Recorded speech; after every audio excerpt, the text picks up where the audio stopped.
Hi guys, Cody here, back with another podcast, and this is, Connor. and I'm going to tell you why he's wrong. Yep. We got some good topics for you guys.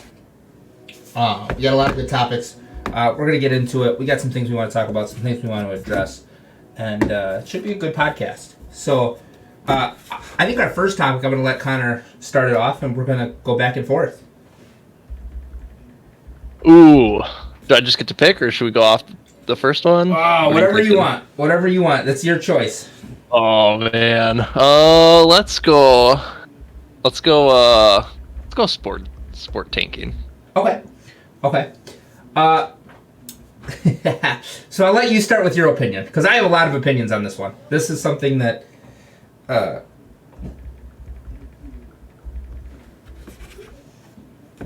I have a lot of opinions on this one. We'll go from there. We'll go that way. I have a lot of opinions. So I guess it depends on the sport, right? No, I don't know if it does. I think baseball's a little different. Maybe not. I don't think anyone tanks for a prospect though. For baseball. See, I also think I'm also not a huge baseball fan. I don't know if baseball you're really tanking for a sport, because it's baseball is one of those things that I think you could get a group of. Now, I'm not saying there's no skill in baseball. That's not what I'm saying. Before you guys all come for me in the comments, but I'm a pretty athletic guy. Baseball is by far my worst sport. But I think if I just did it, I don't think. I guess my point to this is that I don't know if people are tanking consistently for baseball. You would know more about that than I would, but. I think when you're looking at baseball, it's so different.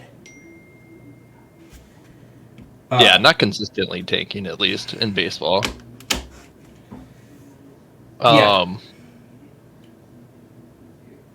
Basketball. Yeah, it gets a little confusing because the lottery pick is a little weird. Well, I mean, so the reason that this thing got that I kind of wrote this on the suggestion board, right, is for I can't pronounce his name, but Wambimbo or whatever his name is. The big prospect? Yeah, I mean, he's going to be the biggest prospect. Some are saying he's a bigger prospect than LeBron was. And I 100%... Yeah, Giannis is saying he's really good. I mean, this guy is a freak, man. I mean, 7 foot, can dribble... can go to the rim, can defend, can shoot like Steph Curry. And I was talking to someone today who's a pretty big college fan. For those of you guys who don't know, I don't really watch college basketball. I do once in a while throw a couple bucks on college basketball just because of small stuff. But March Madness. Yeah, but I don't really watch any of it. But I did watch some of this kid's highlights, and phenomenal. Like, this kid is something different. He's got it, and you can see it.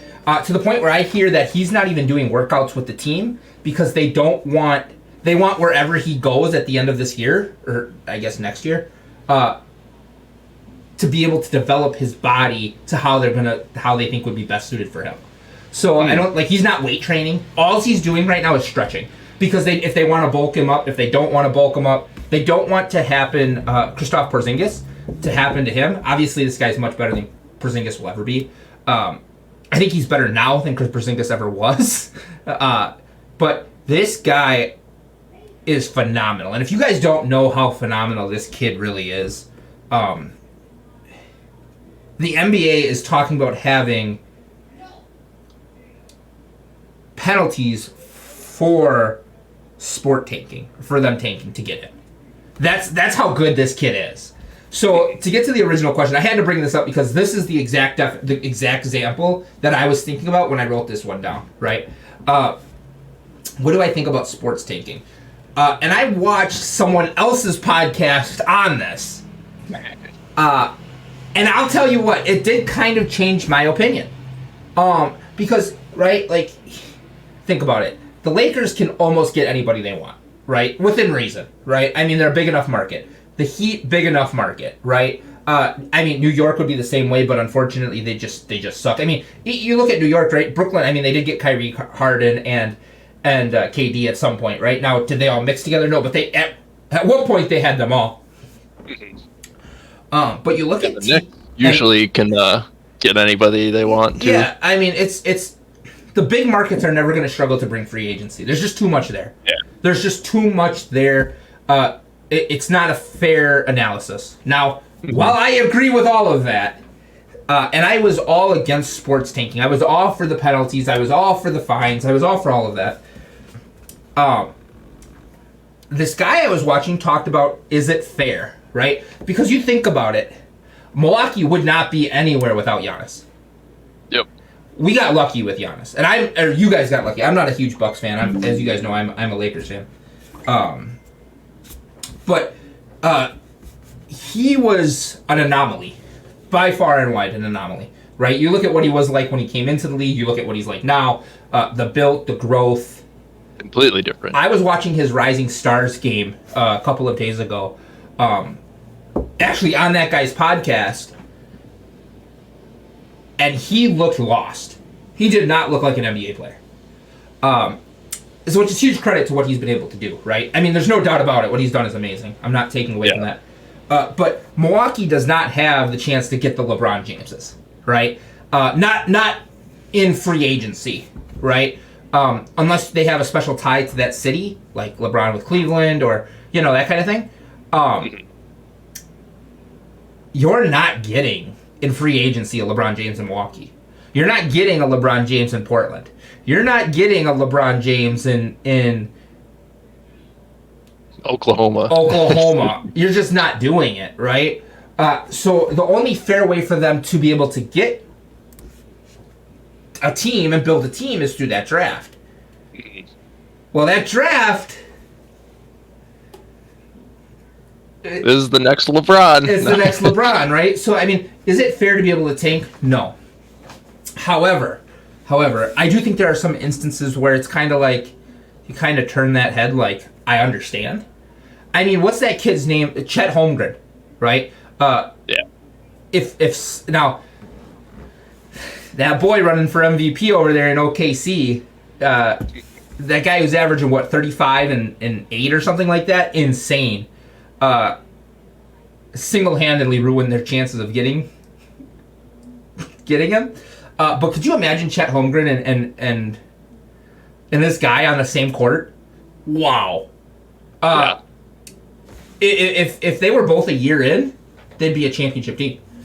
I mean, it would be a championship team. Oh yeah. I mean, and now because of Shea, they're not going to get him. But that is what it is, right? So I guess my thing is how often do you think that people are tanking? Do you think it's fair? And what does that look like, right? Victor Wembanyama. Yeah. That's how you pronounce it. Couldn't figure it out. Sorry. I mean, if you look at the NBA, I think maybe like the bottom 3 teams are probably looking to tank. The whole lottery situation kind of messes with that a little bit because you're not guaranteed to get the number 1 pick, unlike NFL and yeah, I get baseball and stuff like that. And I think that was maybe a system. I don't know how the lottery first originated and what was the idea behind it. But football, like tanking in football, I could see that. So do I like it? I think they should implement a penalty for it. Should it cost them their number 1 pick? I don't think so. I agree with that. But then I guess you kind of have to debate on what that penalty is, right? I mean, because what's fair, what's worth it? Because right now the Lakers are kicking themselves for trading those picks to New Orleans, because it looks like Victor Wembanyama is going to go to the Pelicans, and if Victor Wembanyama goes to the Pelicans, I'll tell you what, the Pelicans, man, they're going to be a badass team. I mean, they're going to be almost unstoppable for a couple years here, because you think about it, right? You've got 2 number 1 picks. You got Zion Williamson, who hasn't even scratched the surface, in my opinion, of what he's going to be able to do. And then you've got some killers. Just gotta stay healthy. Ingram, yeah, you got to stay healthy. I mean, you get Victor Wembanyama, you get some of those guys in that league, in that same rotation, and who can really develop, train, and they can learn together, right? I think that's the biggest part. You don't want to put him with a stacked veterans team because he's going to get frustrated. You want to put him with someone where they can all grow, learn together, where everybody's going to make mistakes, because Victor Wembanyama is going to make mistakes, right? I mean, it's going to be his first year in the league. He's going to make mistakes. But that guy can defend. He can do it all. So extremely excited to see where he goes. But the topic isn't really about him. Unfortunately, it's because of him. Now, here's my other thing. Because you mentioned football, right? You mentioned football. Football is so hard. Football is so hard. And in this point in the season, right? Like, for those of you guys who don't know, we talked about it last week. Since moving to Illinois, I've kind of become a better... just a little bit. And here's my issue with betting on between football and between betting on football and the NBA. I can guarantee you that the Green Bay Packers are going to come out every game and they're going to try and win. There is not a game that they're going to try and lose. There's no way. Yeah, I agree with that. I think... Now, let me tell you this. Now, do the Bears come out and give it everything they've got all game? I don't know, right? I'm hoping so for this week because I'm putting a large amount of money on the Bears to beat the Falcons, right? I'm hoping so. But I also, I was talking to a fan today about it, one of my employees, and he goes, do I want them to win? Yeah, everybody wants their team to win. But am I okay if they lose? Because they're building, right? Because they're building, right? Now, the Falcons, it's absolutely a team they could beat. Now, to be fair, I am waiting on to see what happens with some of these linemen with the injury report and stuff like that. But my plan is to put a good amount of money on the Bears because I think the Bears should crush the Falcons. I don't think the Falcons are good. I think they've won a lot of games they probably shouldn't have. And I think that we are seeing a star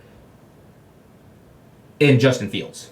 A star in the making. There's no doubt about it, right? The guy is making moves. He's making plays. Do I think that he is the next all-time thing? No. But so the reason that tanking is important in this is because I think at this point in the season, right, the Bears will not win. They're not going to win a Super Bowl. They're not going to make the playoffs. They shouldn't make the playoffs. They're not going to do much of anything. So I think if they come out and they lose, they're okay with it, right? The other thing is, if you're Justin Fields, you don't have that tanking thought in your head. Right. I don't think any quarterback in the NFL, they're trying to win. They're trying to score points. They're trying to go down the field. But is that basketball, the coaches? Might be a little different. But are the coaches? Well, so that's the other thing, right? You're looking at basketball. That's my point, right? So any given time, a football team can come out and win. Any given time, right? And that is the same for basketball. It is not on the same level because there are only 16 games, or 17 games now, for the NFL. Right? Only 17 games. The NBA has, what? I mean, we're at 80-something now, I think, or whatever it is, right? So 82, I think. Yeah, so it doesn't even matter, right? Think about it. If Golden State, the Warriors, lose to Utah, guess what? They're going to play the next day and they're going to be fine.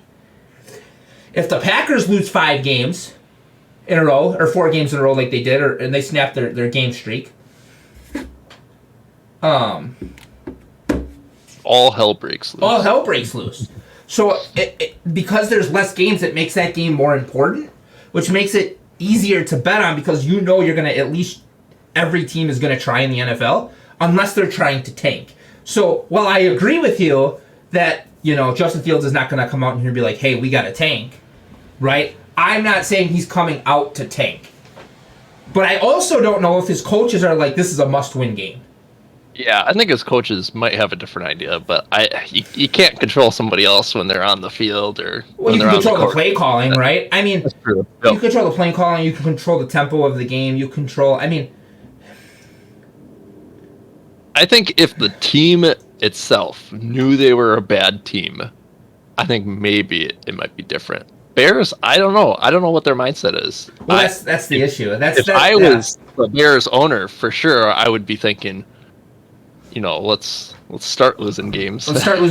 Right? So then it makes me nervous because like I'm putting money on the Falcons, where I truly believe that if this was week 2, I shouldn't say like week 2 going forward. If this was week 2 of next year, I'm betting more than I was going to bet, because I think that if you take they're only going to get better. They're only going to get better, right? Yeah. But now, does tanking come into play when it comes to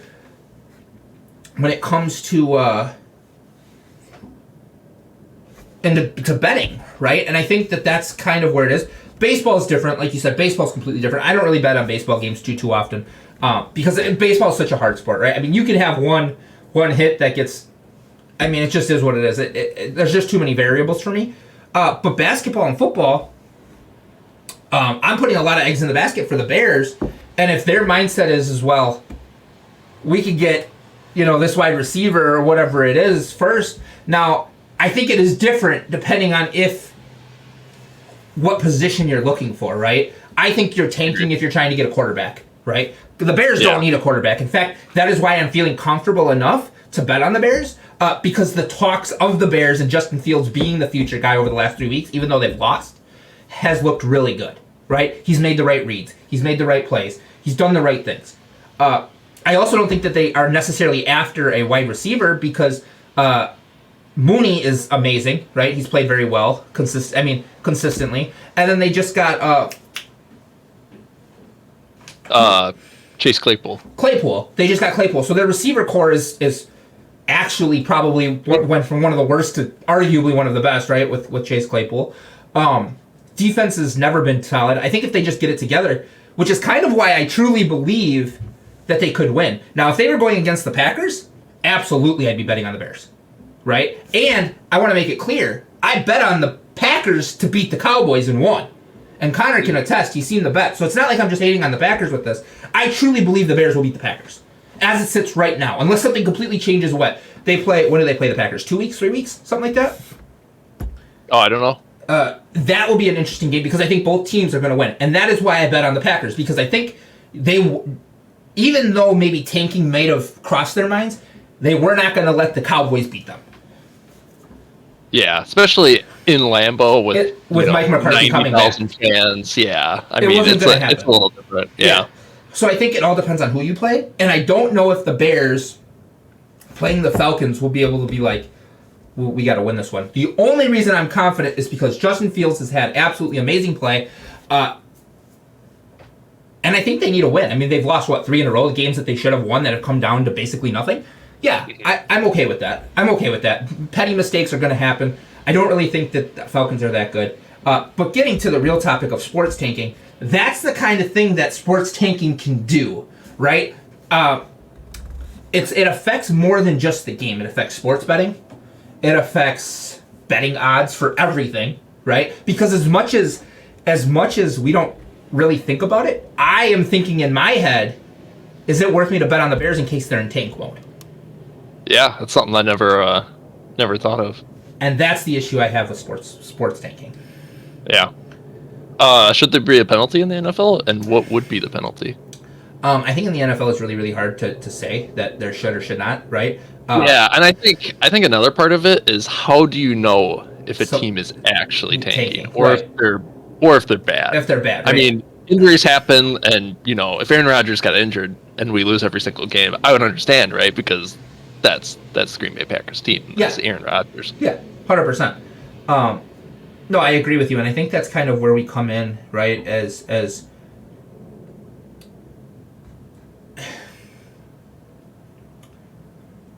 I think you take a look at a lot of things. I don't know if you can really enforce a penalty. I don't know if that's fair. I don't know if that'd even be possible. And it's not because I don't believe in What if you take a third-round pick? Just take it away. So I'm okay with that, but how do you justify that, right? So here's the other thing that I was I don't want to say kind of thinking about, but you have to think about it, right? You have to have the thought in your head. Are we penalizing teams for losing? Because if we're penalizing teams for losing, the whole point of the draft is just out the fucking window, right? But realistically, teams like, and I don't want to say the Jaguars because they're making some pretty big moves, right? Trevor Lawrence, I think, is learning. I think he's poised to have a decent career. I don't think he's gonna have a great career. I don't know if he'll ever win a Super Bowl, but I think he's he's definitely not the worst quarterback in the NFL. By far, not the worst. Yeah. So how do you tell a difference between a team who's just trying to figure it out and not punish them? Because if they're losing a certain amount of games, like I would love it if like you said, right, there was some type of disadvantage, not a full disadvantage like a first round pick, kind of like you said, but maybe a third or fourth or something like that, where, hey, if you're under 500, you lose one of those picks. But then it becomes, is it fair, right? Because if you're I don't know if that's fair. I don't know if that's fair, and I don't understand how you would judge that. But there's clearly something that has to be done because sports tanking is a thing. It affects the sport. It affects watching the games, right? It affects watching the games, having fun with the games. It affects viewership because if you know a team's tanking, you're more than likely, if you're not a diehard sports fan, you're not watching that game, right? Yeah. For instance, if the Packers were saying, hey, every game we're going to come out, we're going to lose on purpose, viewership would go down. Now, there's still going to be those people who watch it, right? There's still going to be people who tend to flock to it. But is it the same? No, it's not going to be the same. Yeah, like the Houston Texans, their attendance records are way down. They're not selling tickets, and that's a huge part of their revenue are ticket sales. Yeah, absolutely. The other thing is in soccer, if you don't do well, you go down a league. You are no longer in the Premier League. They have a whole set of leagues, right? And I like that people watch. And if you keep losing, you keep going down, and you get less revenue, less viewership because they won't put your games on TV. Yeah, which costs money, which costs you money, right? I mean, and the opposite can happen too. If you start winning, you move up in the ranks, and you can go all the way up and versus those Premier leagues that have the best soccer players on the field. I mean, it kind of depends on how would you do that with the NFL. I think there's a way to do it, right? The NFL's not going to like it because it would still lose. I mean, no matter what, right? The Texans are a profit. They're a profit to somebody somewhere, right? Because no matter what, you're still playing against 17 other teams, right? Some of them may be good, some of them may be bad. But sometimes I think it's good for bad teams to play bad teams. I think that's a good game to watch, right? Because how many, like, I want to take in the game yesterday. Full disclosure, I totally thought the Eagles were going to win, but I did put $20 on the Commanders because the odds were it was plus 500, right? I had to throw the $20 now. I happened to win, right? It was not that I thought they were going to win, but when the odds are that high in a football game, you got to try it, right? Like, in my position of where I'm at, and it paid off for me. Now, I wish I would have done more, obviously, looking back at it. But that was the odds, right? So plus 500, or maybe it was 450. I don't remember exactly what it was.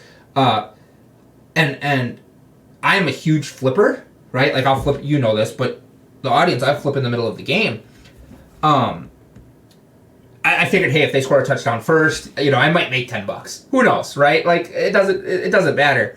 Then they ended up winning. And I was like, oh shit, like, this is great. And every time I went to cash out, something would happen. Like, so for sports tanking, like that call last night, there was two calls. There was a lot of calls, but there was two main calls that kind of took the Commanders and, I don't want to say gave them the win, but gave them the win, right? That roughing the passer, the personal, all of that shit was stupid. That play, you have to touch him. Did he come in a little hot? Yeah, but the target moved, right? You never know what he's going to do because he's got nothing to lose by throwing it up, by getting back up and faking it out. We've seen it in college football. We've seen that move be banned. We've seen all of that, right? But it hasn't been banned in the NFL. It has not been banned in the NFL. That's not fair, right? They probably will now. They probably will now, right? But the thing about this whole cookie that crumbles here is we got to be fair. Gotta be fair. Refs have to be held accountable. And I do think there should be a penalty for losing so many games.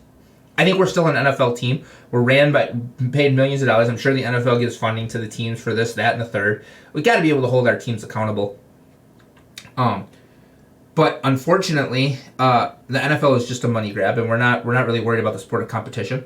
And the NBA is the same way. Be honest with you, the only sport that's really not that way is soccer. And I don't watch soccer, right? I don't watch soccer. Soccer has easily become one of my favorite sports to bet on, because it's competitive. I do have one issue with soccer, but I do always do someone who's like up by a goal. Okay, I always do somebody who's up by a goal, always. So the odds will always be like 150 or minus 175, and I'll throw $50 on it to make 30, whatever, right, or make 20 or whatever it is, right? It's almost a safe bet. Now I've lost that safe bet twice. One of them was today, and it was because soccer you can tie, and it's not like you can just like tie. It's like you can tie like. Once it's done, it's done. There's nothing else there. It happens a lot, too. It happened to me today. I was ahead by 1 goal going into the 80th minute. It was 1-0. The other team scored. We scored again, so it was 2-1, and then that team scored in the final minute. I couldn't believe it. I couldn't fucking believe it. I was livid. That needs to change. There needs to be a definitive winner, a definitive loser. Because something, especially in soccer, in hockey, in both of those sports, it all comes down to one little play, right? Much like football, basketball doesn't always come down to one little play. Most of the time it doesn't. Most of the time it's a whole game. Right? Now, there are things, buzzer beaters, stuff like that come down to that play.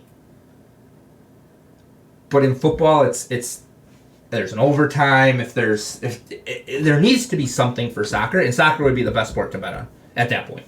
But it's not, because there's 3 options. Instead of 2, you're basically a 33% chance instead of a 50% chance. Yeah. And that's where I have an issue with that. But the NFL, as far as sports tanking, yes, I absolutely think there should be a penalty for sports tanking. Do I know what that penalty should be? I don't know. But I do believe that if we're not going to, maybe not punish for sports tanking, because I don't know if that's the right wording to do it, but punishing somebody for losing consistently. If you've won under 5 games, right? If you've won under 5 games. Because then it keeps it interesting, right? It keeps it interesting throughout the whole season. They should have to pay every other team, like, I don't know, like $100,000 or something like that. Yeah, but it's gotta be a good amount, right? It's gotta be something that's worth losing or worth winning. That's what has to happen, because, and then you stop you stop sports tanking in general, right? Or at least you plan to have to win 5 games, right? And I don't think it should be half. I don't think 500, because there are a lot of teams in the NFL who are trying and they can't get 500.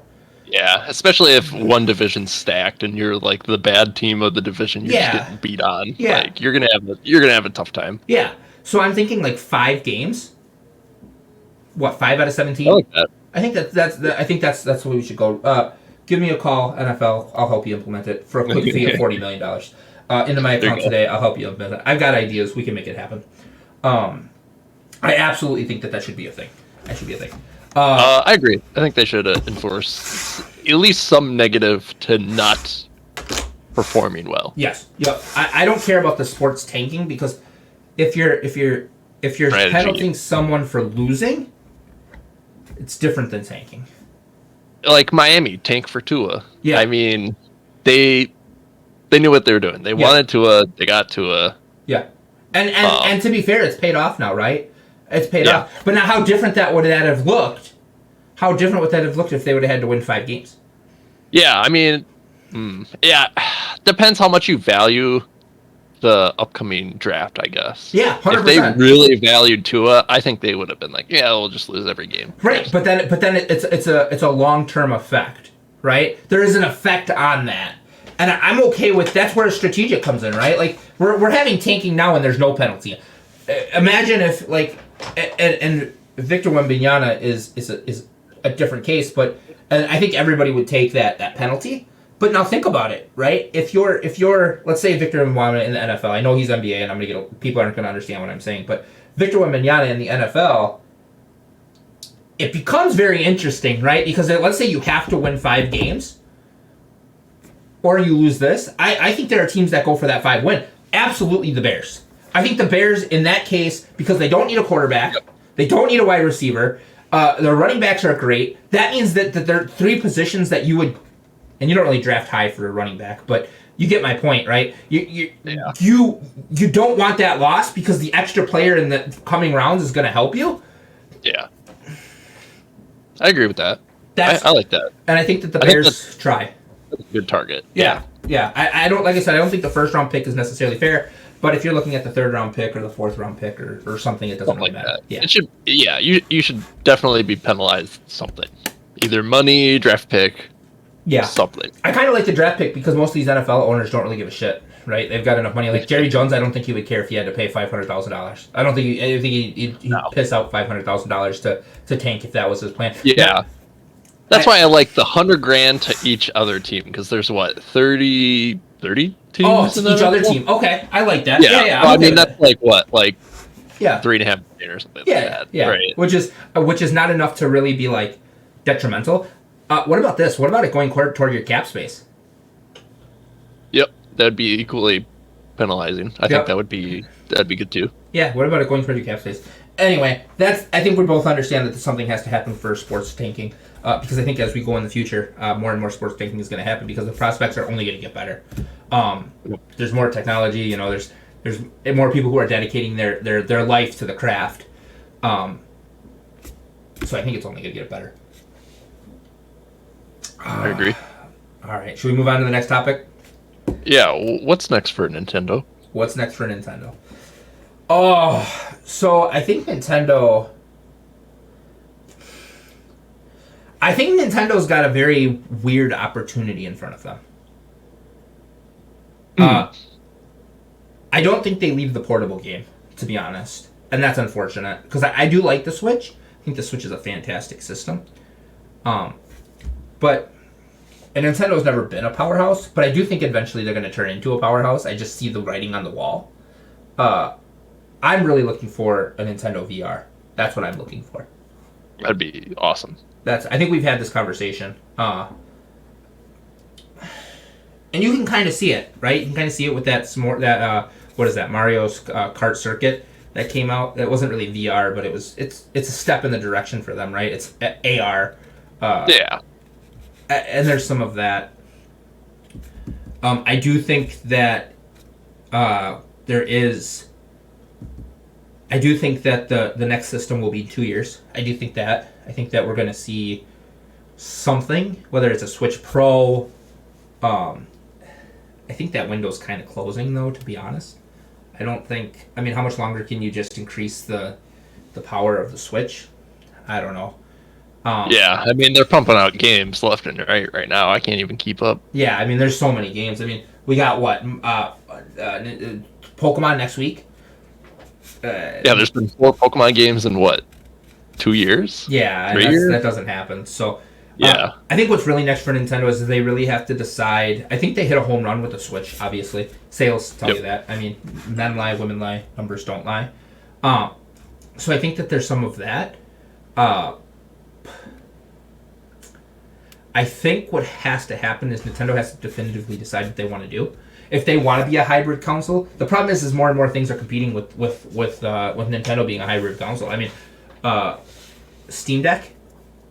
I've heard nothing but amazing reviews on it. I wasn't planning on getting one, and now it's on my list to get because of the reviews. That GeForce thing that just came out, Razer has one coming out. The biggest competitors are phones. I mean, this phone can play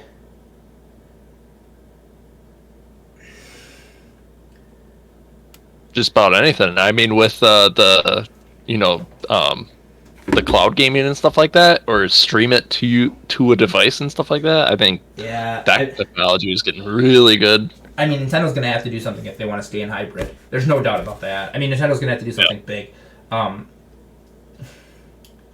Whether it's something that's full AR, VR, something's going to have to give from that. I do think that there is a lot of speculation on what could happen, but I don't know if we're ready for a new Switch system. But I think it's going to come, or not a new Switch system, a new Nintendo system. Sorry, I think that'll come. Yeah. I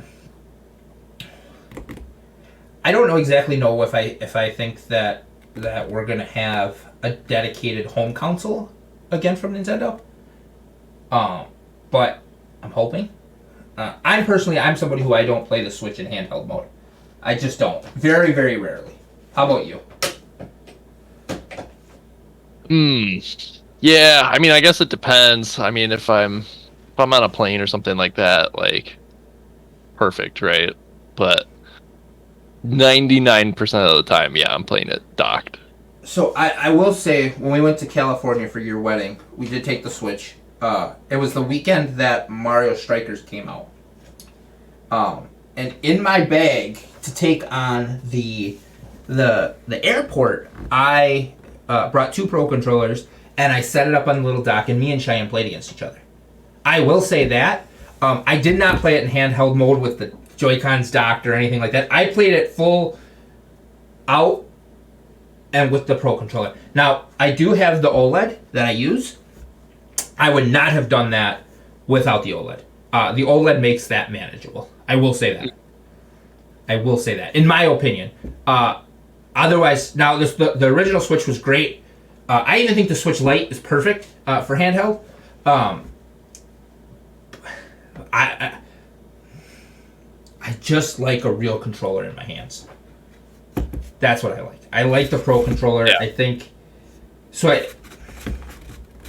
For me personally, and it's not even that the OLED screen is fantastic, which it is, but it's the kickstand of the OLED where it's just bigger. It's like this instead of like this. Yeah, cheap piece of plastic. A cheap piece of plastic. Up. But again, like you said, I don't play my Switch in anything other than docked mode. I mean, I really only play my Switch when we're playing online, like Mario Party or Mario Golf, or it's always in dock mode. Cheyenne does play it in handheld mode once in a while if I'm watching sports, and she wants to sit in the same room with me. She will play it in handheld mode. But even that is few and far between, right? I mean, now to be fair, I'm also a homebody. I would also consider you a homebody. We don't really go out. We don't go to clubs. That's not our thing. We do sit home and game, so it is for us. To the point where I have a dock in every room, so I can just dock it and call it a day. If I didn't have that, it might be a little bit different. I will say I did play handheld mode the most playing through Yu-Gi-Oh! Because when we were watching like Survivor in the bedroom, I could be on that. But even then, I would have it on my bed, and I would normally have a Pro controller, or I would just tap it as it was sitting on my bed. That's just what I would do. Yeah, it's probably more comfortable that way too, instead of holding it up at like a weird angle for, over a half hour or so. Yeah, absolutely. So what do you think a new console looks like? I think they'll still have either a cartridge or a disc of some sort, because I think they love physical media. I don't think they're big into digital like Xbox. So I thought you were right, but as this generation is going, so I will say I do agree with you. I do think there'll be one more generation of physical for Switch. I do not think we'll see another physical for PlayStation or Xbox. I think this is it. Yeah, when that new system comes out, what are we looking at? 8 more years, 10 more years, something like that. What do you think the life cycle? 6 more years. Oh wow. I'm thinking 6 more years. Yeah, because I think next year or the year after we're going to get the Slim and the Pro. Yeah. Right? I think we'll get that. And then, the technology is moving so quick. I think it'll be 6 years. Maybe even 5 years. I think it'll be 6. I'm hoping it's longer, but I think we'll see 5 or 6. I see 5 years. 5 or 6 years. I do think Nintendo will have one more base thing. And if they do it in a hybrid like they have now, it will be cartridge based, because it's just easier. It's just easier to fit on there. The thing is how much more technology can you fit into that cartridge, right? Like with a disc, you can go to 8K, right? You can go to 16K. I mean, there's always going to be an improvement for the disc, always, right? They're gonna improve it until it's obsolete, right? How much more can you stick into that little cartridge? Because it's just space. It's just a flash drive, right? I mean, that's all it really is. Yep. It's just a flash drive that runs the game off of a flash drive that's coded for the Switch. That's all that is. right? And I'm sure some technical dipshit in the comments is going to tell me otherwise, but it's a flash drive. It is a portable flash drive. SD card. Yeah, it's an SD card. It's whatever you want to call it, but that's all it is, right? You can't get much better than what we have with that because it's just instantaneous, and it can only hold so much memory. Yep. Now with the disc, you can go to 8K. You can, we went from basically CD, which is to Blu-ray to now. I think PS5 games are on technically 4K discs. I think. Are they? Yeah. I mean, definitely a Blu-ray disc for sure. Yeah, I think they're actually on a double-layered Blu-ray disc, which would be a 4. I think that's what. You'd have to look into it a little bit more. But the ceiling has been basically reached with these cartridges. Yeah. Yeah. So I think that it'll stick with cartridges. It's kind of unfortunate because we won't get the amazing on-the-go graphics. I mean, they're going to say it's 4K. Is it really 4K? I guess that'll be determined. But this will be the last system, in my opinion, that will be physical. The Nintendo system? Whatever the next Nintendo is. I mean, I guess I'm not including the PS5 Pro, right? I'm not including whatever that's going to look like, whatever that Xbox is. Because they're not going to just shut out all the people who did physical, which is definitely me. They're not going to do that. So it's going to be like the PlayStation will get their disc-based, and that'll be it. And we'll move on with our lives. I mean, Nintendo will be the last new generation, because this will be technically Nintendo, unless they come out with a Pro or really delay this thing. But I don't see them doing that. I think Nintendo has some good ideas in the works. That's my opinion. I think the state of where we're at, this will be the last new system generation that'll do a physical, because I don't think Xbox or PlayStation will. Yeah, and with storage prices, coming down. Yeah. Especially for solid state. I don't think they'll be trying to, push discs to Walmart and Best Buy and stuff like that. That costs them money too. Yeah, I mean it kind of costs, which is sad, right? For someone like me who's a physical collector, it's sad. But I'll even be honest with you, right? Like, I'll even be honest. Like, for me, where I have a PlayStation 5 in every single room of my house, right? My living room, I guess not every single one. I don't have one in my bedroom. I have a PS4 in there. But my bedroom, my office right here, Tyler's room. For games that I know I'm going to play in both, I'll tell you what, man. I always get mad in digital or physically. And this year I did get it digitally because it was easier for me to be able to play in either room. It just is. It's just easier. Yep. And I love physical media to the point where I won't buy a game if it's not on physical, unless it's something that really strikes my interest. I even have Among Us on physical, right? That's how, and I already had Among Us, and I don't play Among Us on the Switch. I bought Among Us physically to have it physically to show in my collection. That I will never open, I will never play it, because if I'm going to ever play Among Us, which I haven't in a long time, I'm going to click this button right up here in this corner that you can see right up here, and what's going to happen is I'm going to play the game, and then I'm going to close it out, and I'm going to go on with my life, right? But because I like to be able to say I have that physically, I bought it again. And not only did I buy it again, I paid more to have it. I paid more than the game is worth. As much as I hate digital is the way. It's unfortunate because it's very unfortunate for me because it's hard for me to say that. But digital is the way. I will say, this is what I will say. Every time I pack my Switch up to go to someone's house, it is a hassle, and it doesn't have to be. I have to have 2 cases for my games, whereas if I just had fluff it, I'm going to buy a 2 terabyte little SD card, put it in there, I could have everything I want, and we could be on our way. And I would million times easier. Million times easier. And I'd be lying to you if I said I wasn't excited to not have physical be an option. And that's sad for me. As long as it's always an option, I think people are going to be interested in it. will the interest go down? I think they've seen it go down. I don't know how much. I would like to know how much, especially people, like that had the option to get the all digital or the disc version of each console. Yes. Which one did they go with, right? And stock was definitely a thing, right? Like if you couldn't get the disc one, well, you really wanted the PS5, right? So I mean, you get the digital one, but I'll tell you, I would not have gotten a digital PS5. I did not get one for any room in my house. I would have missed out on launch day to get a disc version. Yeah, I would have too, but to the average consumer that just wants the new system to play the new games, So I disagree. I would consider you. I mean, there's not. Do you have any physical PS5 games? Yeah, what? I got about 10. Really? You have that many? Okay. Yeah. Okay. Not too many, but what's your physical game that you play?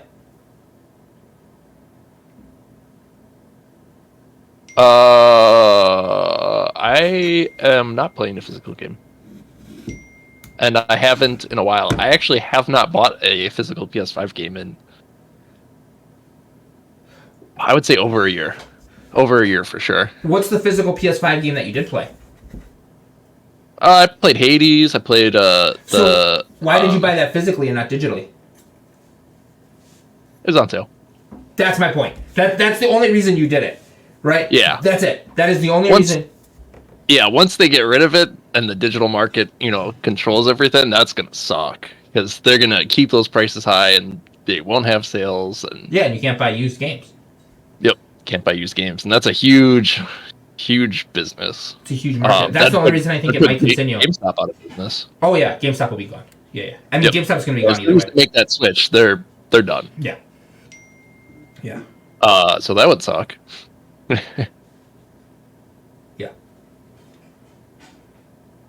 Do you think GameStop survives if only Nintendo has physical releases? So I'm sure something's gonna give where GameStop, if GameStop's around anyway. I think GameStop will. I think they would survive. It's just like Blockbuster, right? They'd start taking down stores left and right, but there would still be, some stores. They would keep all their cheaper stores or their small like outlet malls and stuff like that. Yeah. Yeah, it's gonna look real different here in, 10 years. Yep. It'll be interesting. I think, right? I think that we're gonna have. I think what'll happen is GameStop's, if they somehow survive, and I don't know if they will. I'm not saying they will. Right? They're obviously gonna take the think. They'll keep the GameStop name, but they'll take the Think Geek inventory. Right? They'll become a pop shop. They'll become a where you can get like controllers, consoles. I guess accessories are still a thing. They still sell, PC parts. They still sell collectibles. Retro games, right? I think they'll go more into the retro game market. I think there's a lot of things that they could do. I don't know what exactly will happen with that. But I do think that we're in for a game change. Which kind of brings me to the next topic of the state of collecting. Yep. Which I'm sure is kind of why we chose this route we did. The state of collecting becomes very interesting over these next couple of months. Very interesting. I think what's going to happen is this bubble is going to burst eventually. Or it's going to get so big that collectors are going to get out of the game. Because here's what I'm thinking, right? Some of the most expensive games, the expensive ones, right? Like, and I'm not talking about like the really, really, really, really, really like rare games. I'm not talking about like the games that nobody plays and that's why they're rare. I'm talking about the games that everybody played and that's why they're expensive. Not necessarily rare, right? Mario Party 1, 2, 3. Conker's Bad Fur Day. Those kind of games. That's what I'm talking about. Mario Kart SNES. Everyone knows. Everyone knows, right? The expensive ones. As time goes on, and time will go on, right? Mario Party 1 and 2 just came to the Nintendo Marketplace. And you can download it for free if you have the premium membership. And then 3 comes like next month. I don't know if people need to play 3 anymore on a Nintendo 64. So that's either going to do one of two things, right? The people like me who want to play on the original hardware are either going to continue to buy it and it's going to get more expensive, or 2, that bubble's going to burst, because I think the people who are paying those prices, who are really paying those prices, are going to continue to drop because they're not going to need to pay it. They're going to pay $5 to download the game for free, or download the game, and they're going to be able to play it whenever they want on their Switch. Yeah, Nintendo's kind of double dipping, and they originally released it. They might still have copies, right? But they're gonna release it digitally and get more money out of it. Yeah, and I think they have a good model, which is basically like a subscription, which is basically like a rental of the game. And they'll just keep collecting money out of it. Yep, but what does that do for the state of collecting? That's the key, right? What does that do for the state of collecting? I heard. Yeah, I mean, the average person that wants to play that game, they're not going to buy the physical copy. They're going to play the digital copy and forget about it. So do we think prices are going to burst, or do we think prices are going to continue to go up? Because now that copy isn't changing hands as much, right? For instance, I think if you get someone like Cheyenne before she met me, right? If she wanted to play Mario Party 2, I think she would buy the game, play it for a couple of months, and then take it into a game store and sell it. That's what I think would happen, right? So in a way, it's a long-term rental. Yeah, you own that game, but you're selling that game in 6 months when you scratch that itch on the back of your neck, right? When you got that little, and you got it, now you're good, and you walk away. You're done. Mm-hmm. That's the difference. That's where I'm like, well, this doesn't make any sense. Could that bubble burst? Because they're not going to add more games to the market, right? Nintendo's not going to come out and be like, "Hey guys, we're releasing 100,000 copies of Mario Party 1 for the Nintendo 64, exactly how it was 30 years, 20 years ago." Yeah, they don't have the factories, they don't have the materials, stuff like that. It's just not the same thing. Could they make it? Probably. Yeah, they could, but they're not going to, right? Because the market isn't to sell Nintendo 64 games. If they were going to do a Nintendo 64 game, they'd do a Nintendo 64 Classic and move on with their life. Yeah. That's what they would do. So it comes down to, do you think these prices are going to burst? Or do you think that they're going to... That's tough. I see where you're going with that. I think that's tough. I think when your son has a son or a daughter, will they care enough about the old physical media of video games? I don't think my son cares now. Now, he's young. He's still really young, right? And some of that is my own fault.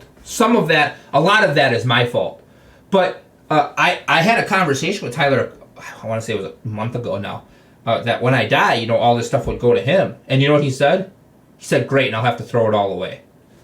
Oh, no. Yeah, I was like, what? Like, do you know how much money is in here? And for those of you guys who don't know, I have a pretty extensive collection of movies, games, arcades, stuff like that. And he didn't understand. He doesn't understand why it's cool. And I don't know if that's a me fault or if that's a him fault yet. Yeah. Probably a little bit of both. I think that's the question. Yeah. I think it's a little bit of both, right? I think there's a little bit of both to that. I think there's definitely some... I think there's some of my fault, right? I haven't shown him the right things that make retro cool. But also, I don't even know if it is cool anymore. I don't know if retro's cool, right? Because we're looking at it and we're like, well... We like it because we grew up with it. But if digital is the new thing, that's all these kids might know. Not only is digital the new thing, right? But are those games really as good as they were when we were young? Or is it just that we were nostalgia for the game and that's what we grew up...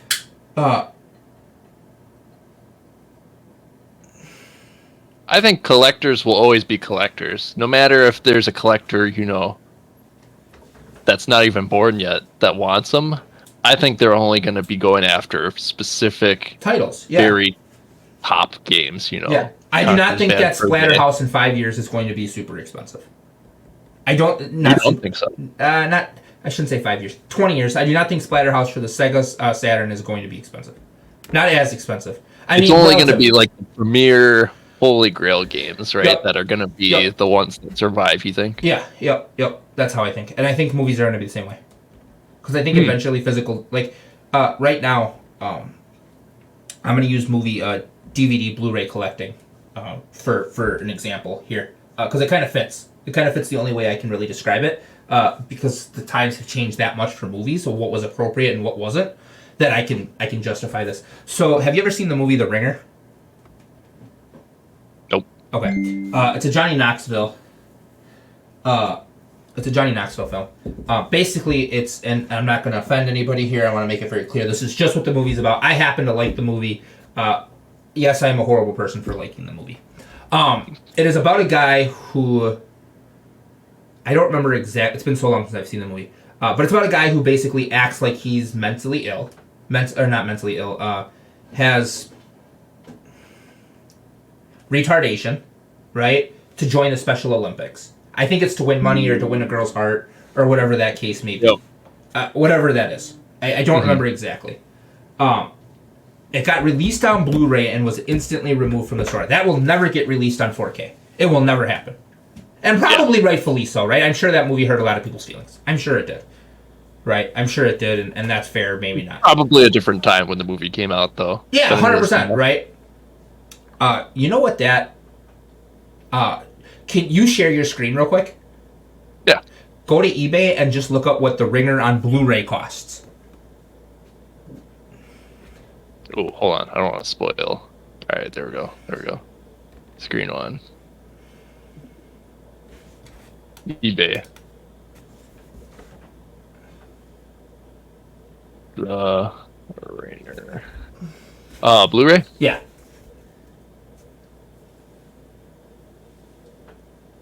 Yeah. Oh, wow. I actually might have this on DVD, and I've never seen it. I think I bought this DVD when Blockbuster was going on sale. Yeah, that is a lot, and I think I know where you're going with this. It's only going to go up, right? It's only going to go up because copies... I mean, there's only 5 copies now. I will say a copy did sell for $4.99 about 5 days ago, and I missed it. I don't know how I missed it. I have the alert set up for it. It's a movie I am after on Blu-ray. I do have the Blu-ray on DVD. You can unshare now. Sorry. I just wanted to... No, you're good. I just wanted to... I just wanted to show that the price is legitimately what it is. I mean... 125, 135, 145. I think there's one on there for 149. There's even one on there that's 199. It is extremely expensive, and that will never get released on 4K. It will never get a re-release on Blu-ray. The times we live in now, it just will not happen. Yeah, and I think it's one of those movies that, later, 20, 30 years from now, when there's a new digital platform or whatever, will they bring that movie to that digital platform? And then it becomes even more rare because... Yeah, that's the only way you can watch it. Absolutely. Yep. I like that movie, and again, I'm not trying to offend anybody. I only bring this movie up because the times have changed about what is acceptable in a movie and what is not, right? Yeah. I mean, no intent, no ill will on anyone getting hurt or any feelings getting anything like that. I don't want to get canceled before we get started. But I do want to... It is important because... It is kind of important because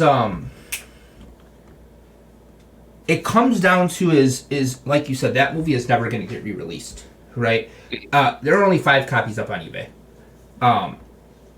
It is a movie that's on my watch list, but it will never probably get put on streaming. Unless there's like I don't know what will happen or how it will happen, but something could happen where the game changes. And that's the state of collecting, right? Those are the kind of things that are going to continue to run and continue to be able to be like, okay, that this is how I watch that movie. And there are a lot of movies like that, right? I think there are a lot of movies that are a little bit of both, a little bit of it all, and that's the key. That's the key to where I think the state of collecting could go over the next couple of years. I think movies are absolutely I think movies will go on longer in physical than games will. I just think that's going to happen. I mean, we still have vinyl and CD, so I think that'll eventually happen. Yeah, vinyl's kind of weird. It's coming back now. DVDs, though, I think once, Walmart, Target, Best Buy, once they, I think we've already seen it, too, that, it's more Blu-rays, more 4Ks than DVDs. So I think DVDs are the highest selling format right now. Oh, really? Still? They are, yep. Wow. At least they were as of a couple of weeks ago. Now, 4K was like, I want to say it was a real small percent of the market. I think it was less than 10%. It has now grown, I think, over 10%. I'm part of a 4K social or a 4K group, and they were all excited about it because this is apparently the world of digital. It's what we're saying, right? It's the world of digital. Everything's going to be digital, and I think that we're slowly moving away from that or moving toward that. But it is much higher than it was projected to be at this point. Much higher, like huge amount. I think a lot of people don't want to upgrade to a Blu-ray player. That's interesting because I feel like a lot of people have good TVs now. They have, their 1080s at least. You don't really see people, their main TV is a 720, right? Right. No, I agree. And DVD format is only what? 480? Yeah. Something like that. So it's going to look bad, whatever TV you play it on. And even Netflix, you can get 4K movies and stuff like that. So I think people are going to be like, yeah, this looks like shit. I want to buy a 4K or I want to buy a Blu-ray. I hope so. And I think that's when Walmart and Target, Best Buy. You're seeing it. Best Buys are emptying out their media shelves, right? Yep. Walmart is as well. Saw that a couple of months ago. Target is literally down to its exclusives, right? It's unbelievable what's going to happen in the state of collecting for kind of everything, right? Video games. I mean, and this can go to not just like actual like media based things. I'm talking about Funko Pops, right? Funko Pops can get kind of crazy. I think for those of you guys who don't know, I only collect Space Jam Funko Pops, but my son is all about Naruto Funko Pops. He's all about it, right? He's got his little collection and he's growing and he loves them and he wants them and yada yada yada. And even with Funko Pops, you're seeing something kind of crazy, and it hasn't taken off yet, but it will. Funko Pop NFTs. That'll be interesting. I mean, they have it, right? I mean, yeah, they have digital Funko Pop packs that you pull, that you have to get lucky with, a chase card that you then can redeem for an in-life person thing. And kids are buying this shit. Is there? So it's a digital token. Yeah. Yep. That you can then redeem for that thing. Can you sell it? Yeah. Oh yeah. There's a whole marketplace for it. Yeah. You could sell the code. Yeah. I mean, there'd be no difference in selling the actual thing. Yeah. Yeah. There'd be no difference. Yeah. But could you like trade that then? Because I'm sure you have to like make a profile or whatever. I'm sure. Yeah. I guess I don't know exactly at what route it goes. Okay. But yeah, you could do it that way. Yeah. Yeah. No, stuff like that. I think I would prefer physical figure over. Yeah, I would too. I mean, always, right? I think it looks cool on a shelf. I think it's, but also, if something you can't get damaged. You know what I mean? Your little NFT picture that you hold on your hard drive isn't going to get damaged either. Yeah. So there's some positivity to that, right? Like when we moved, and we had very minimal losses when we moved, but I mean, our move could have been detrimental. I mean, we could have lost a lot. And I don't even know what's all in my storage that has been damaged, been sitting there for 2 winters. I don't know. Yeah, and I mean, it goes back to when, Barbies were a thing, G.I. Joes, stuff like that. Beanie Babies. Don't really hear about it anymore from people. I mean, collectors, yeah, they got them, but, But, so that's the crazy thing, though. That we're collecting them, where are they now, right? Well, that's the crazy thing, right? I mean, you can't go back and get something. So I guess that's why the state of collecting is so weird in a weird spot, because you go back in some of those Star Wars figures, right? The rare ones that were rare back then. You can't really just... First of all, you can't really just go to a store and buy them, obviously, right? I mean, we're talking 50 or 40 years now, 30 years. Yep. But they're also expensive. Yeah. I mean, I got this thing from the flea market, and it was a Nerf dodgeball game. Okay? There was a set of 3. There's 3 of them. In that thing, as I was looking for the other 3 on eBay, first of all, I couldn't find them.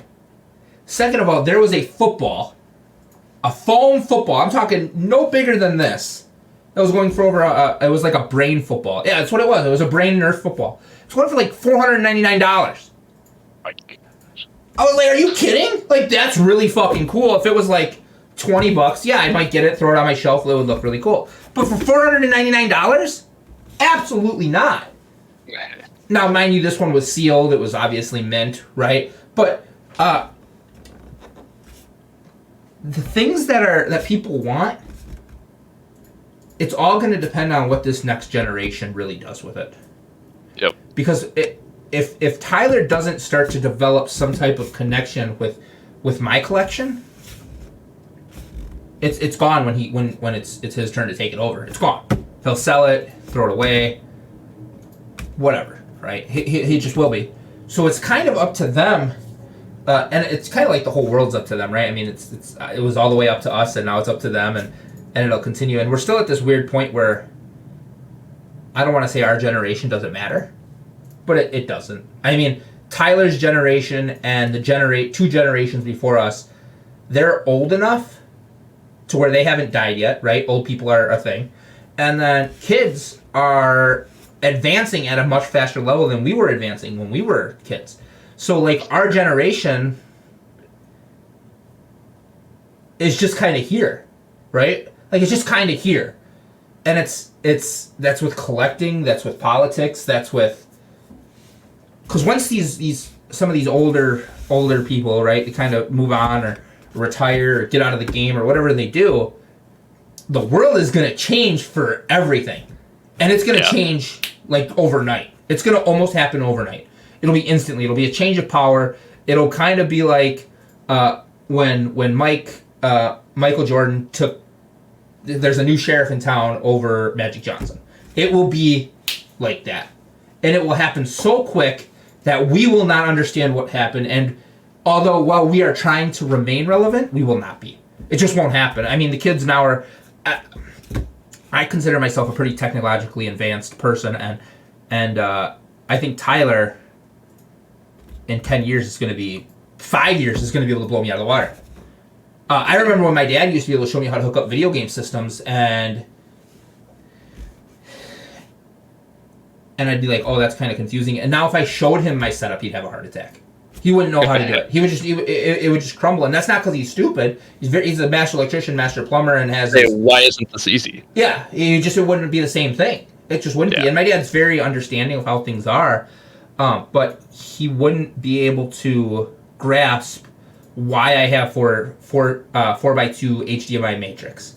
He wouldn't be able to grasp why. Now, could he figure it out?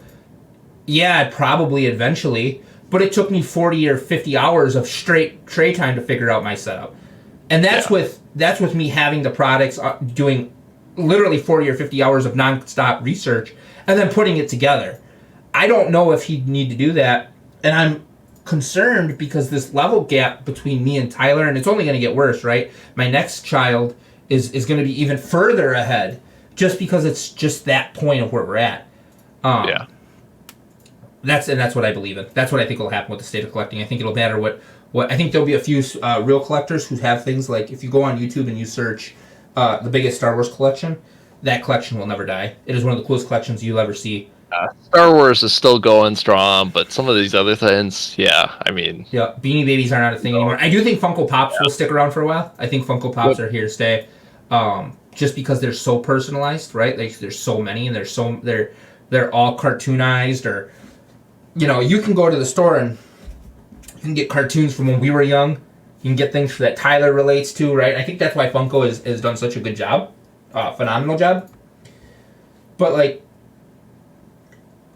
I mean, you think about it, everything we buy now is useless in a matter of 6 months. There's not one thing that we've bought in the last 6 months that's technology-wise that is up to par. That it'll eventually get replaced. It'll eventually be outdated. Yeah. I mean, think about it. The computers we got a year ago. Now I did not get a top of the end computer. I got one that works for exactly what I want. But Carter PC is someone who I watch regularly on TikTok. He gets a top end PC. There's another top end PC in less than 2 weeks, almost every time. Yeah. And that's what's crazy. I mean, now again, right? That doesn't mean that our technology doesn't work, right? My computer runs WoW perfectly. It runs what I want to play. I can stream on it. We're having this podcast through it. But it's no way on the top of the line. But had it been the top of the line, it would have already been outdated. Yep. And that's crazy to me. So collecting is the same way. The only thing that I think that I don't know if is really ever going to advance is Lego collecting. I don't know. Legos, they're still a thing. They're still making new products. Oh yeah, they're huge. I think they're bigger now than they probably ever were. Yeah, I think so. I mean, if not bigger, just as big, right? Because it's generations of collectors. I mean, even kids now are getting into Legos. People, when Legos first came out, are still into Legos. Yep.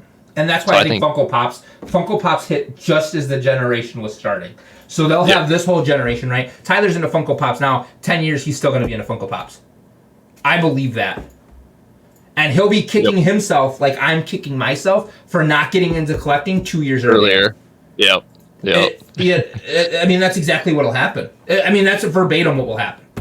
I kick myself every day for not getting into collecting 2 years earlier. Because if I get into collecting 2 years earlier, I'm retired right now. And if I would have went as hard as I did in my video game collecting phase, and don't get me wrong, right? I still buy new video games, but I have everything retro that I really want that I can justify buying. If I got into...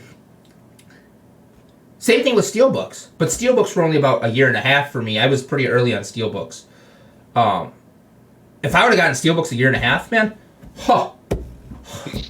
some of the things that I would have are it would just be unreal.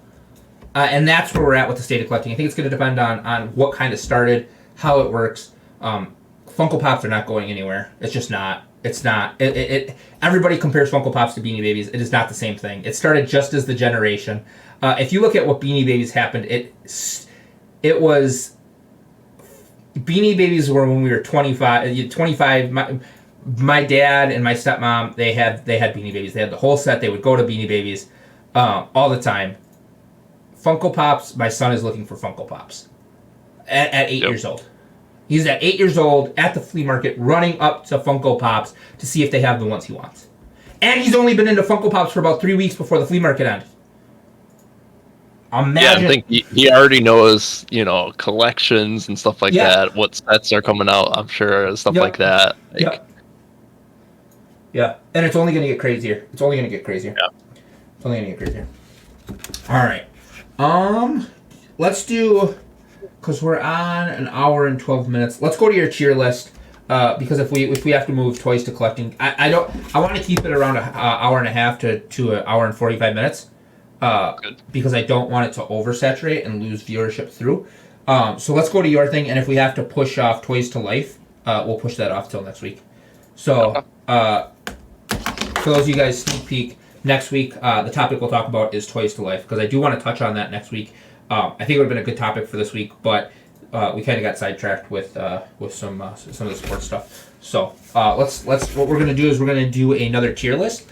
And this one will be near and dear to my heart, and this one will have a lot more arguing, I think, than last week's tier list. So we're going to hit watch stream, and as you guys can now see, it is Fall Guys games. Now, I don't know if this is just Generation 1. I don't think this has all of them. I can actually see that it doesn't have all of them. It looks like 1 and 2.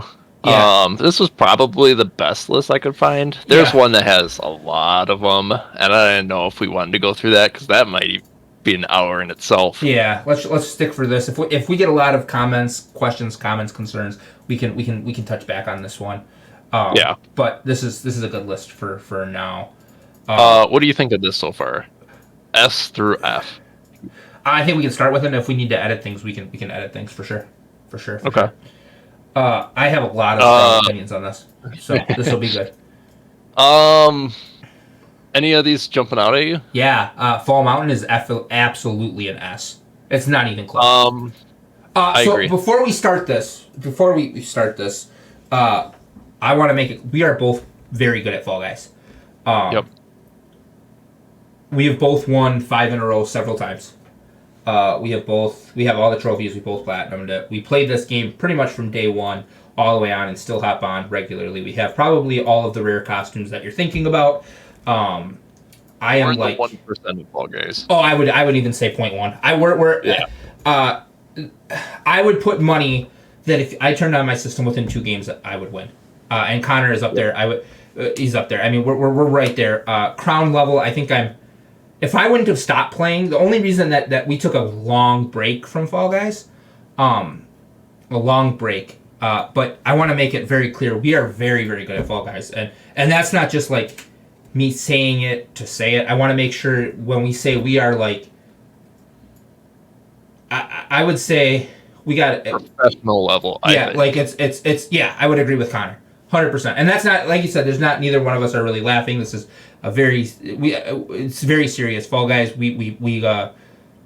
I don't think that if you put us in with anybody that we would lose consistently. Yep. So I wanted to start off with that because I want them to understand the level that we play at. Oh yeah. Fall Mountain is absolutely S tier. Yeah, I think it's a slam dunk. I don't think we got anything to discuss here. It's just one of the best. When we're playing on teams with this one, we have a very definitive strategy. Connor holds and I run. This is one that I can dominate every single time. Yeah, if I get that early holds and you get a good jump, we're winning that. Yeah, 99% of the time. Absolutely. So some of this is biased because of how we're good at it or how we're bad at it.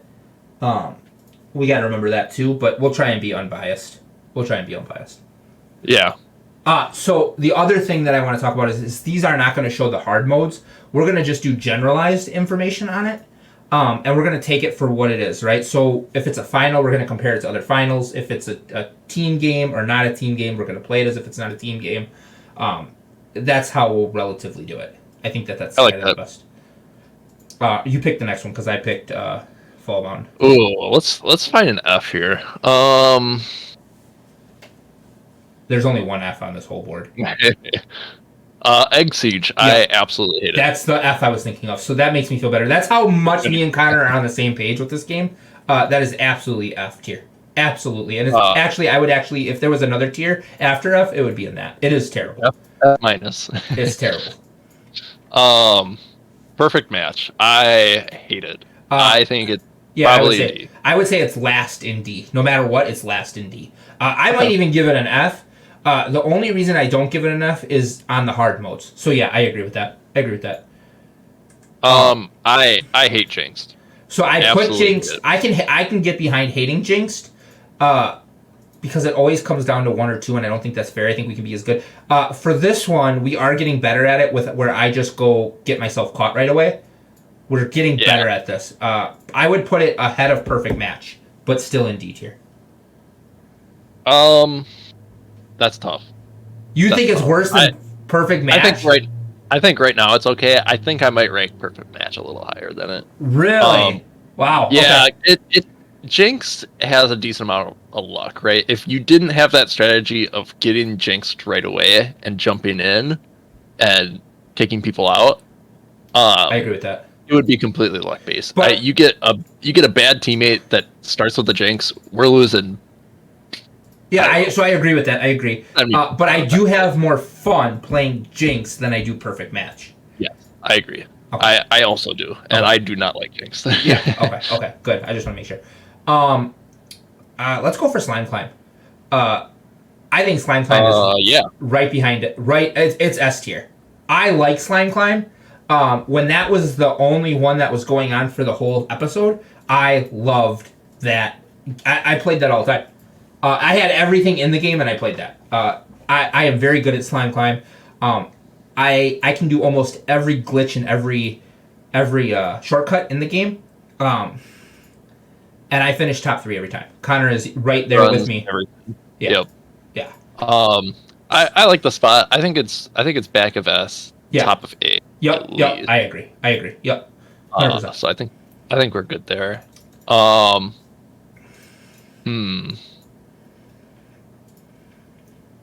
Let's go Royal Fumble. This mode sucks. I don't remember what that. I can't see the photo. I don't remember the. It's the. Here, I can scroll in here. It's the one with the tail. Oh, that's the. Okay. Yeah, I hate that one. Yeah. It's not called Royal Fumble, is it? That's what it says. I think it's like. I thought it was like. It's something to do with tails. Yeah, it's like tail. It's like something. Tail talks, or it's something like that. It's something weird. Where you have to grab tail, and you can do it as a team game or a non-team game. Yeah. It's. I think it's back. I would have it. I have it right there. I would even have it right in front of Egg Siege and F. To be honest, we can leave it there. Yeah, I think no. We'll leave it back at D. Okay, we'll leave it back. That's fine. Either one, I'm cool with. There's too much luck in that one. It's not fun and it's luck. I don't like it. At least with Egg Siege, I feel like there is some skill to it. I just don't like playing it. Yep. Fall ball. I love fall ball. I think it's solid B. So I like fall ball is B for sure. Middle of B probably, depending on what other ones are in here. Tail tag. Yeah. That's the other one. That's weird.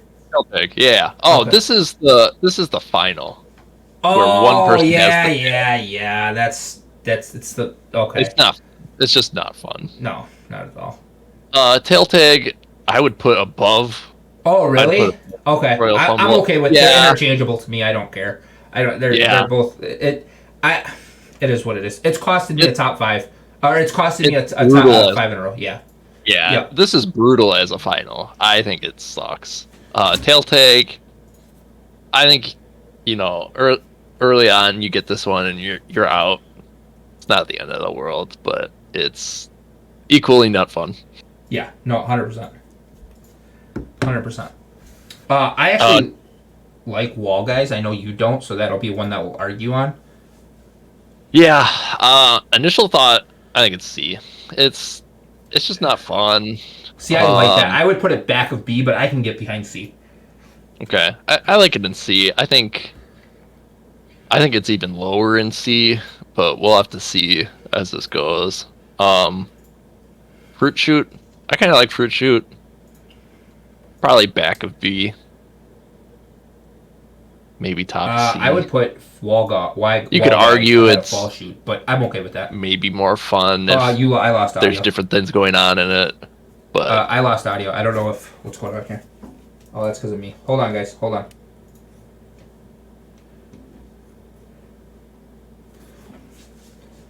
Fixing a headset. Yeah, it cut off.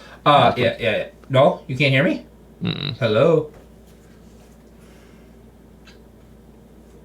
What the hell? Yeah, I like it. I like it back of V. We might be able to move it up there, but I don't know. It's pretty basic. We're not losing that one. Can you hear me very now? often? Hello. Hello. Oh, I can hear you. That was weird. Sorry. No, you're good. I think Wall Guys is. Where was it? What were we just talking about? I missed it. My whole. Fruit Shoot. What was that? Yeah, I think Wall Guys is ahead of Fruit Shoot, but that's fine. Oh. Wow. What is your argument for that? I really like Wall Guys. I'll be honest with you. Oh, okay. I like Wall Guys. I like Wall Guys the more I play it. I didn't originally when we first got it, but I really like the strategy of which route to take, so it's growing on me. But Fruit Shoot with the hammer or the Yeetus is okay too, because I used to really hate Fall Shoot because it used to cost me a lot. But since the Yeetus is in there, I guarantee I'll almost qualify every time, so that's fine. I can live with that. I can live with that. Let's go Block Party. What are you thinking here? Let's go Block Party. Let's just hit them from the top. Yeah. Block Party gets really boring to me. I would say top of D or back of C. I think it's skill based, and the new one is turning out really well. Don't get me wrong. I like the new one. Yep. It's turning out really well. But this looks like the original, and I don't like it. Yeah, I think it's the original. We'll grade it as the original. It's boring. Yeah. You just stand, Yeah. move. That's about it. Yeah. Very I think it's rarely do you back. fall. Very I rarely think do you it's fall. back to C. Probably top of D. Yeah. Yep. Gate crash is easily front of D. It's not as bad as Jinxed, but it's all luck based. There is a little bit of a strategy to it, but not much. You think front of D? Yeah, I think that's a good spot. I think it's another back of C, front of D. Yeah. Yep. Absolutely. Absolutely. DoorDash, it's a little in there. Oh, that's the one I thought it was. I thought DoorDash was Gate Crash. So Gate Crash I would move up to C, and DoorDash I'd put where Gate Crash is. Yeah. Okay. Yeah. I like that. That's what I. DoorDash is the one where it's yeah, got him flipped. Egg Scramble. This is an old one. I have not played this one in a I really do not long like time. that one. The reason I don't like that one is because it was always a team game, and it always screwed up my 5 in a row finish before I got it. Yeah. It always fucked it up because I can't rely on good people. If we played that one, to be fair, if we played that one with our group of 4 that we play with, we'd be fine. Yeah, we're winning at least most of the time. Yeah. Yep. Because remember, it's only one person gets eliminated from that one most of the time. So I would put it behind DoorDash ahead of Jinx. I like that spot. Yeah. I like it. Hit Parade, it's fine. It's just kind of boring. I would put it at right behind Wall Guys in front of Block Party because there is skill to it. Yeah, there is skill to it. I thought we were going to argue a lot on this one. So far, we're pretty close. Yeah, we're breezing through it. Yeah. Hexagon, I think it's back of B. I do think it's fun. I do think that I get screwed on a lot because of I'm so good at it that by the time I fall, it's hard to really justify where it is and how it's there. But that's the game, I guess. Yeah, I like it back of B. I think once we add more to it, it's going to be even further back. It's just you don't like that one. Yeah, I like Wall Guys more than I like Hexagon, but I do like Hexagon as a final. If we're having fun, I don't play it often, but I can get behind it. Hoarders is right either in front of or behind of Egg Scramble because if you don't like Egg Scramble, you don't like Hoarders. I agree. They're the same game. One's just is what it is. That's tough. Is it better than Egg Scramble or is it worse than Egg Scramble? I think it's less fun than Egg Scramble. I agree because I think Egg Scramble is more skill.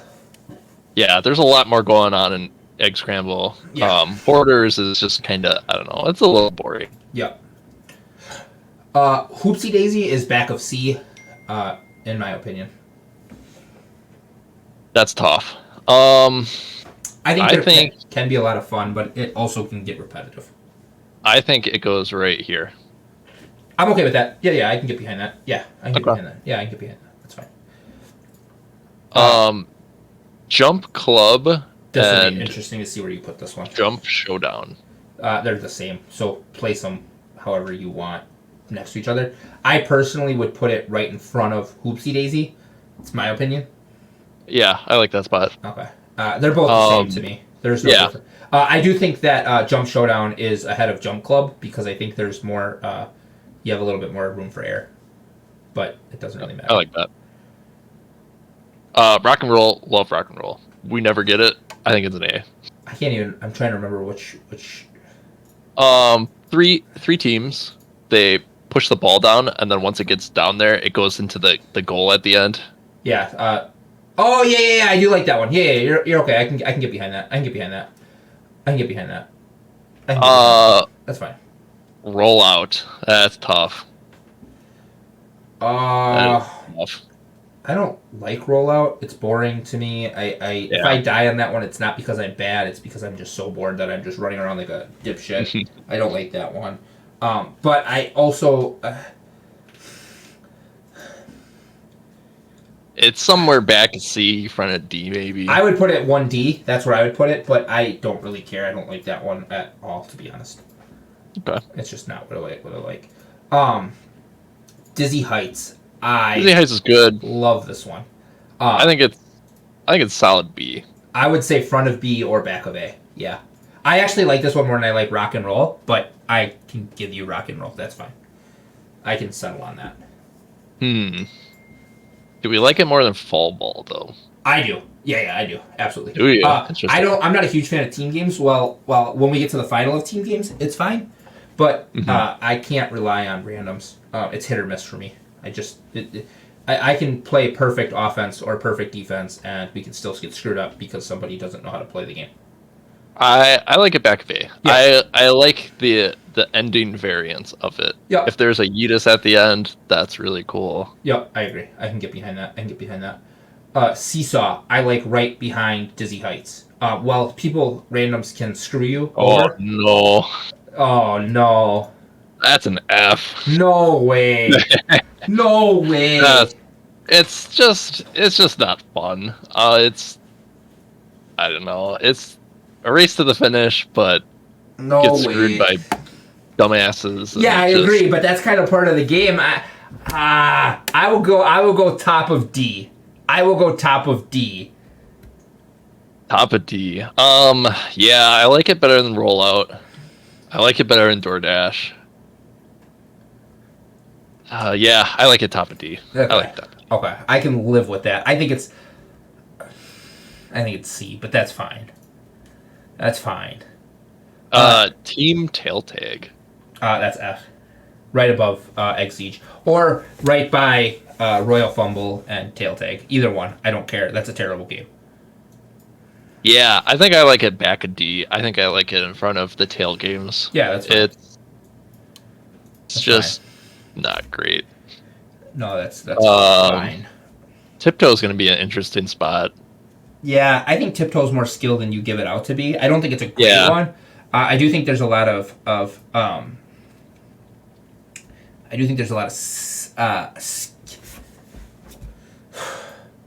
gonna throw it out here where I think it should be, and then we can argue about it. I really like Wall Guys, so it's not gonna get above Wall Guys for me. It just won't. Personally, if I could switch one thing, it would be Hexagon to where Wall Guys is, and Wall Guys where Hexagon is. That's my opinion. I do think that Tiptoe is ahead of Jump Showdown, but behind Hit Parade. You think it's right here? Yes. Yep. I agree with that. Okay. I think that there's some skill to it. I think that you can make up a lot of space if you just guess, right? It doesn't make it fun, but you can guess. The whirly one is going to be an argument. I'm going to let you win this one because I know where it's going to go. That's my favorite one. I know, and it's just not good. It's just not good. I was going to give it top of A for you. I'm not giving it S. There's no way. No, I don't agree with S. I will give you my top favorite. Of A. Top of A. I don't even think we have to agree on top of A. I think it's ahead of Dizzy Heights. No. But that's fine. I can give you that. That's fine. That's okay. Fine. I also don't enjoy rock and roll like you do. So that's fine. I love rock. So that's fine. Hoopsie Legend is. It's gotten better, I think. It has gotten better. I think it's right ahead of Egg Scramble in D. Because we're going to fight over this next one. But that's fine. It's fine. I agree with that. Yeah. I think it's better than the Egg game. Yeah. This is an A. This is absolutely fucking A. That is bold. That is absolutely an A. In fact, it is better than Rock and Roll. It is probably better than Whirly, and it is probably better than Heights. I will give you back of A, but it's probably up there. My initial thought was a C. C, wrong. C? Wrong. Where does it fit in the C? Maybe the top of C? No. It is all the way in A. What I could do, like I said, is So here's what I would do. This is kind of where I would go with it, right? Wall Guys ahead of Hexagon. Hexagon top of C, and then Night Fever in the front of Hexagon. I enjoy Night Fever more than I enjoy Hexagon. You enjoy Night Fever over Hexagon. But I like Wall Guys more than both of them, if that makes sense. So I like, if I was taking the three, Wall Guys would be number 1, Night Fever would be number 2, and Hexagon would be 3.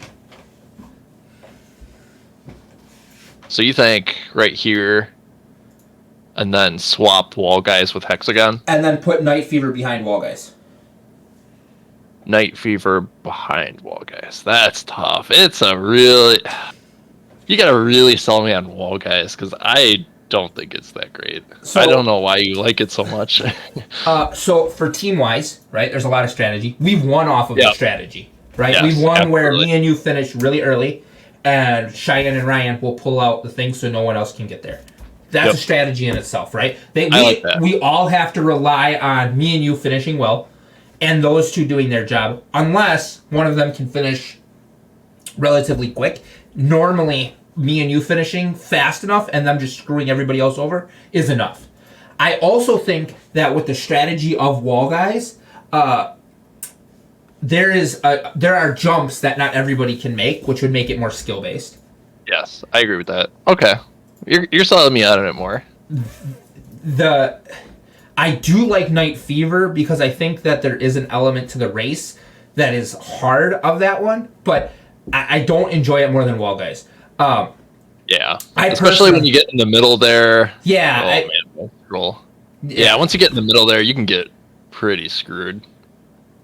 So I like that. It's skill based for sure. You're kind of selling me more on wall guys. I like wall guys more than I even like fall ball, but I'm not going to win that one with you, so we'll call that what it is. I also like seesaw more than I like wall guys, but I'm not going to win that one either, so I'm going to let that one go. I know how much you hate wall guys because of the idiots. Though most of the time we do qualify. I want to make that clear. Most of the time, I mean, unless someone like... Yeah, most of the time we're qualifying for wall guys. We're qualifying for seesaw. Yeah. We're qualifying for all of these. Yeah. But, you're really selling me on the strategy of wall guys. Seesaw, no strategy. You can get absolutely screwed. I agree with that. I agree with that. I can get beat. Yeah, I think you can make your own game out of wall guys.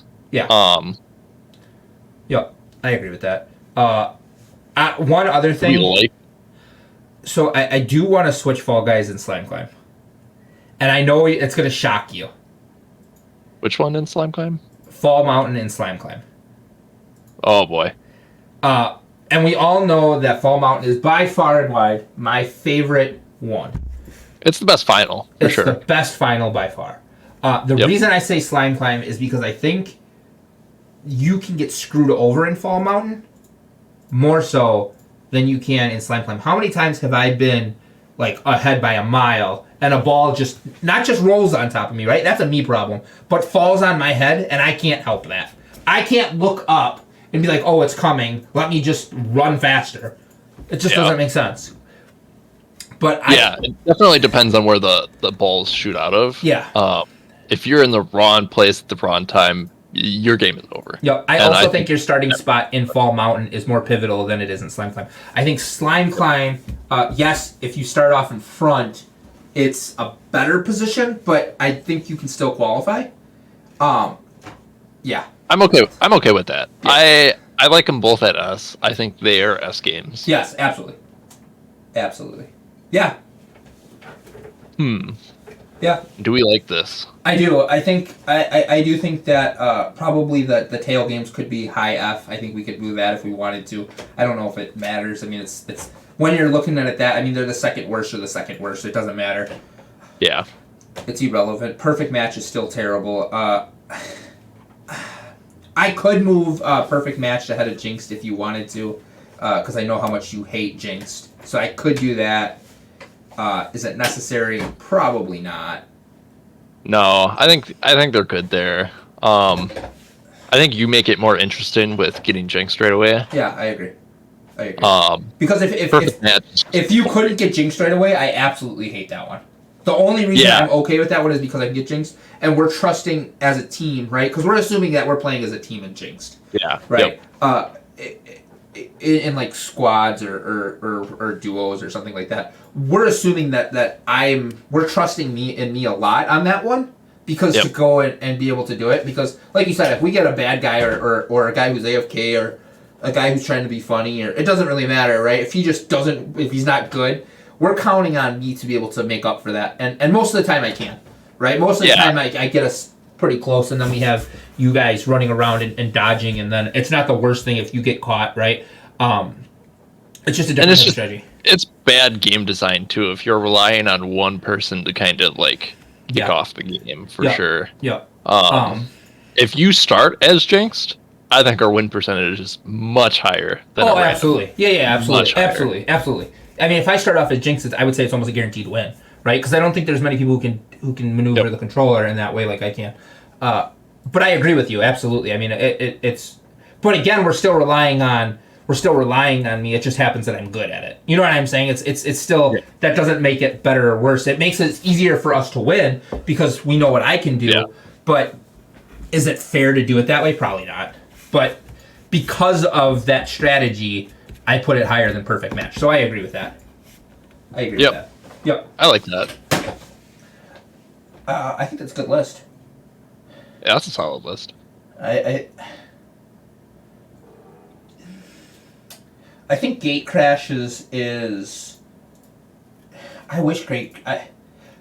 like Gate Crash more when it's one of the ones with the alteration in it. Yeah, something at the end, something in the middle. Yeah, like I like when it's the elevator rotators in the middle, right? Like during because then at least it makes a strategy. Because then I'm not trying to go for first on that one. And no point of me will I try to go for first on a Gate Crash. It just doesn't make sense.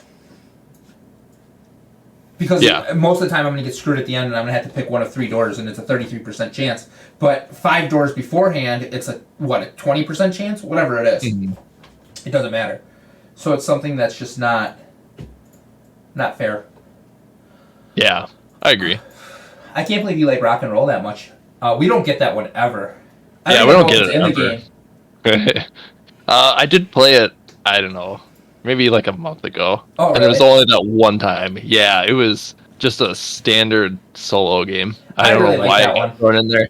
Yeah. I wish they had it, but I like that one because when we're a group, but if I've got morons, I also think that a lot of the time, we overanalyze that one, right? Like, at some point, it is smart for me or you to run ahead and go stop the other guys. But it's only smart at, like, that one time we lost. We did lose at one time. That's how rare we lose, guys. I can remember a time we lost in that one. I just want to make it very clear. We lost it because all 3 of us, or 2 of the 4 people, ran 2 ahead, and we couldn't get the ball over the ramp. Yeah. You remember that? And that was for like 5 in a row. That was a big deal back then. Yeah. Yeah. And I don't know if that's necessary. And you were pinning them good. You had them pinned. We just couldn't get the ball up the ramp. We just couldn't do it. Just not enough power. And I don't know if that's fair. I think that... Yeah, you get some randoms in there, they can screw you in that. Yep. But I do like the game. I think that it's if people were as good as us, it would be fun. Yep. I agree with that. Hit Parade, I like that. I like Wall Guy where it is. I'm not a... Fruit Shoot's fun. I only like Fruit Shoot when it's the Yeetus. That's it. But that's just because of my playstyle. That doesn't mean that it's a better or worse game. But it only takes me max of 2 tries to get 3/4 of the way up with the Yeetus, and I always take the Yeetus.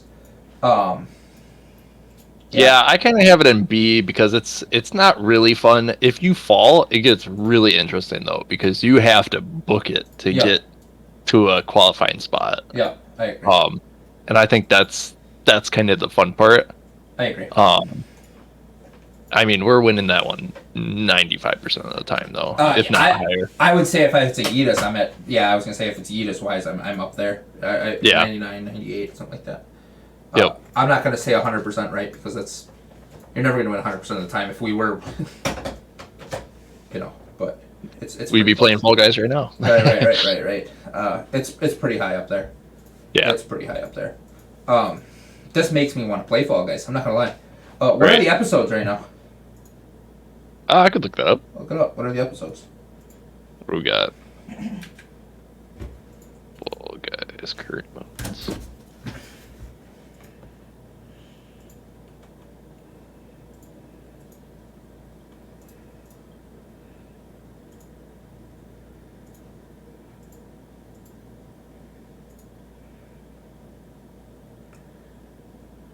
We have. Today is November 15th. We got Hexathon. Stadium Star Show. What's that? I think that's the one we tried the other day, not too long ago, and I liked that one a lot, I thought. Set the pace in our sporty free-for-all rounds. Yeah, that's what I remember it is. That's what I thought it was. That might be one I might hop on and play. So it looks like it's just all sport modes? Yeah. Maybe? Yeah, normally it's like races or... Which I think the final is always Fall Mountain on that one, I think. Blast Ball and Hexarin. Interesting. Ooh, yeah, I don't like Hexarin. The one where the rotating and it's got the 3 rins that if you go on one, then it disappears. It disappears. I don't like that one 24/7. I do like the sports mode. Maybe that's what I'll hop on and play that for a little bit if you're playing Fall Guys. I don't know. Okay. But I think I'm gonna play the sports one for a little bit. I do like that. I think that it's fun. I think the final for that one, if I remember, is Fall Mountain, but I could be wrong. Yeah, it says Blast Ball and Hexarin. There actually isn't a sport mode in it.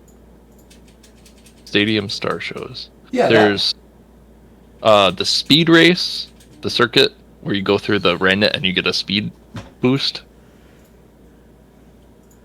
The Swiveler, where you have to survive on that spinning platform. Yeah. Bounce Party. I'm not actually sure what Bounce Party is. Oh, that one. Is it that it's one? It's that one where you gotta bounce on the trampoline and get the rings. It's basically ring. Yeah. I don't like that one. Yeah, it's not that great of a... Yeah. I thought it was going to be better. Not super great. Does it say what the final is? Yeah. It is... There's 2 different ones. Blast Ball, the one where... Yeah, you gotta throw the... You like that one, though, don't you? Yeah, that one's cool. And then the Hexarin. Oh, I thought you were saying... Okay. I thought you were saying there was another episode with those 2. Okay. Sorry, a little slow today. That's fine. The other mode is Hexathon. It says all your favorite Hexa rounds all the time. So I think the final for that one changes Probably. to... Yeah, Hexarin, Hexagon, and Hexaterrestrial? Oh, yeah, the one where it closes in on Yeah. spaces. Yep. I like that one. Yep. That one's cool.